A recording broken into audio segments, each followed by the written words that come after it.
Looks like public school students will not be taking the Stanford Achievement Test 10 this year. They'll be taking the ACT Aspire assessment instead. The Department of Education has been using SAT 10 to measure the progress of students for over 10 years now.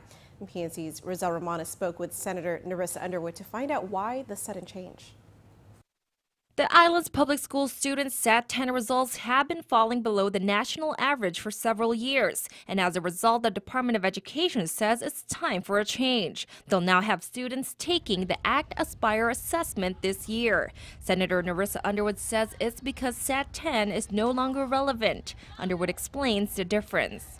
It will not only help compare the progress of our students here to those their counterparts in the United States, but it will help to prescribe the necessary instructional skills that would need to be taught in order for the students to move further. It gives the parents an idea about how close their child is to being ready for college and for careers. So it's really an exciting adoption for the Department of Education.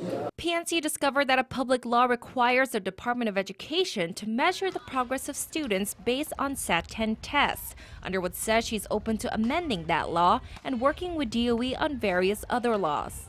However, if students were to take this ACT Aspire assessment for the first time, doesn't that mean DOE won't be able to compare the performance of students this year to the last? This will be a baseline for this year. But I think what's really most important when you're measuring the progress of students is how close they are to the target that we've set for them. And I think that's far more important than for us to see how well they've done compared to the prior year.